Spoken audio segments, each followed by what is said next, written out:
বাইরে যাওয়ার আগে বাচ্চার মায়েদের যে কতই না যুদ্ধ করতে হয় সেটা একমাত্র বাচ্চার মারাই জানে। বাচ্চাকে রেডি করো, বাচ্চার জিনিসপত্র নাও, নিজের রেডি হও, সবকিছু ম্যানেজ করেই তারপর বাইরে বের হতে হয়। কিন্তু পুরুষ মানুষরা তো তা বুঝে না, সবসময় বলে তোমরা সবকিছুতেই লেট, এত দেরি করে কেন রেডি হও। ওনাদেরকে তো আর বোঝানো সম্ভব না, বাড়ির বউদের মাথার উপরে অনেক বেশি দায়িত্ব, সংসারের সবকিছু ম্যানেজ করে তারপর কোথাও বের হতে হয়। বিয়ের আগে মাকে নিয়ে যখন আমরা কোথাও বাইরে যেতাম তখন দেখতাম এরকম মা সবসময় লেট করতো। মাকে আমরা সবাই রাগ দেখাতাম, বলতাম তোমারই কেন এত লেট হবে, বাইরে যাওয়ার আগে তোমার এত কিছু কেন করতে হবে। মা সবসময় বলতো তোরা এখন এগুলো কিছু বুঝবি না, যেদিন সংসার করবি, নিজের সন্তান হবে, নিজের একটা সংসার থাকবে, তখন বুঝবি কেন আমার লেট হয়। আজকে যখন নিজে বাচ্চার মা হয়েছি এখন বুঝতে পারি আসলে আমাদের দেরি হওয়ার আসল কাহিনীটা কি। বাচ্চাকে রেডি করো, নিজে রেডি হও, বাচ্চার জিনিসপত্র নাও, আরো সংসারের অনেক কাজ তো বাকি আছে, সবকিছু মেনটেন করেই আমাদের বের হতে হয়। ছেলে একটু আগে ঘুম থেকে উঠাতে তার মন ভালো নাই। ঘুম থেকে উঠলে সাধারণত বাচ্চারা এরকমই করে, একটু মর্জি করে, তাদের কোনো কিছুই ভালো লাগে না।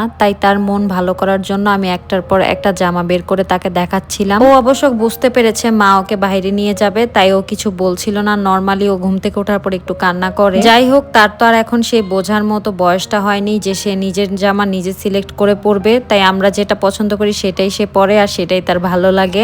অবশ্য সে বুঝতে পারে যে বাইরে যাব, তাই সে অনেক বেশি এক্সাইটেড হয়ে যায়। ওকে রেডি করতে করতেই আমার বেশিরভাগ সময় চলে যায়। ছোট বাচ্চার মারাই বুঝতে পারবে এই ঝামেলা। বাচ্চা রেডি হওয়ার সময় যে কত ধরনের মর্জি করে, সবকিছু মেনটেন করেই আসলে আমাদের বের হতে হয়। তো ওকে রেডি করার পরে আমি ওকে ওর চিরুনিটা দিয়ে দিচ্ছিলাম। ও এটা অনেক পছন্দ করে, বাট আমি যখন এটা ধরি ও এটা পছন্দ করে না, ওর হাতে সেটা দিতে হবে। সব সময় তার দুষ্টামি, তার দুষ্টামির কোনো শেষ নেই। যাই হোক, রেডি হয়ে গিয়েছে, এখন জুতা পরাবো। জুতা পরাতে নিলেও তার কত কাহিনী।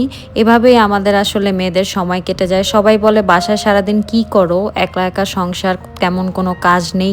আসলে একটা বাচ্চার মাই বুঝে যে বাসার মধ্যে কতটা কাজ থাকতে পারে। আপনাদের ভাইয়ের কাছে রিকোয়েস্ট করছিলাম যে একটু বাইরে নিয়ে চলো। সারাদিন আমি আর আমার ছেলে বাসায় থাকতে থাকতে বোর হয়ে গিয়েছি। সেও কিছু বলে না, কারণ সে জানে বাসায় আমরা সারাদিন একাই থাকি। আমরা মেয়েরা আসলে আমাদের সব আবদার সবকিছুই তো আমরা আমাদের হাজবেন্ডের কাছেই করব, তাই না? যাই হোক, আমার ছেলেটা মাশাআল্লাহ বড় হয়ে যাচ্ছে। সে লিফটে কিভাবে উঠতে হয় সেটাও সে বুঝে গিয়েছে। সে নিজে থেকে লিফটে সুন্দরভাবে উঠে যায়, ভয় পায় না। আগে ভয় পাইতো। বাইরে বের হলেই কেন জানি মনটা খুব বেশি ভালো হয়ে যায়, খুব ভালো লাগে ঘুরতে। আমি অনেক ঘুরতে পছন্দ করি, আপনাদের ভাইও এর জন্য আমাকে নিয়ে ঘুরতে বের হয় মাঝে মাঝেই। আজকে আর বেশি দূর যাওয়া হয়নি, সোজা মার্কেটে চলে আসছি, কারণ বাসার জন্য টুকিটাকি অনেক জিনিস কিনতে হবে। একটার পর একটা জিনিস কিনতেছি, তারপরও মনে হচ্ছে যে অনেক জিনিস কেনা বাকি আছে। যেহেতু আমার বাসাটা তুলনামূলকভাবে একটু বড়ই, তাই অনেক জিনিসপত্র নেওয়ার পরেও মনে হয় কি যে বাসাটা খালি খালি রয়ে গিয়েছে। তো একটার পর একটা জিনিস কিনবো ইনশাল্লাহ, তো একটু সময়ের ব্যাপার। এই দোকানগুলোতে আসলেই আমার কেন জানি অনেক বেশি ভালো লাগে। সব কিছু দেখে মনে হয় কি আমি সব কিনে ফেলি, কিন্তু এত কিছু কেনার জন্য তার আমার এত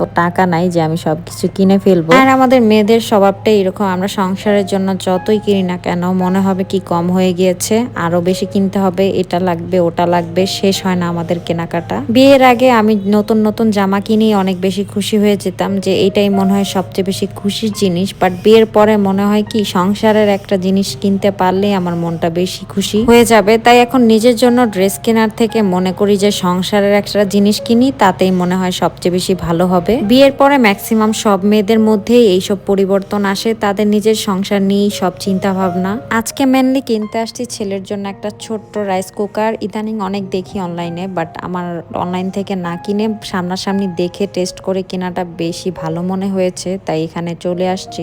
এত সুন্দর সুন্দর জিনিসপত্র এখানে পাওয়া যায়, দেখে মনে হচ্ছিল সবকিছু কিনে নিয়ে যাই। অনলাইনে যত ধরনের জিনিসপত্র আমরা দেখি সবকিছুই এখানে সেল হয় আরো দাম কম দিয়ে। যখন হাতে সময় থাকে তখনই মার্কেট থেকে এসেই কেনাকাটা করি, না হলে অনলাইন থেকেই আমি ম্যাক্সিমাম অর্ডার করি। বাট অনলাইনে কেনাকাটার থেকে অফলাইনের কেনাকাটা আমার কাছে বেশি পছন্দ। আমার ছেলে তো এত জিনিসপত্র দেখে আমার মতো এক্সাইটেড হয়ে গিয়েছে, সে মনে করেছে এগুলো তার খেলনা, তাই এটা রেখে ওইটা ধরার চেষ্টা করছিল। ওকে নিয়ে টানাটানি করতেই আমার বেশিরভাগ সময় চলে গিয়েছে। আজকের মতো কেনাকাটা প্রায় শেষ, আর কিছু কিনবো না। আমার পছন্দের একটা জিনিস কিনতে পেরেছিলাম, তাই ভালো লাগছে। তো আজকের ভিডিওটা আপনারা যারা লাস্ট পর্যন্ত দেখেছেন সবাইকে অনেক অনেক ধন্যবাদ। সবাই ভালো থাকবেন, সুস্থ থাকবেন, আল্লাহ হাফেজ।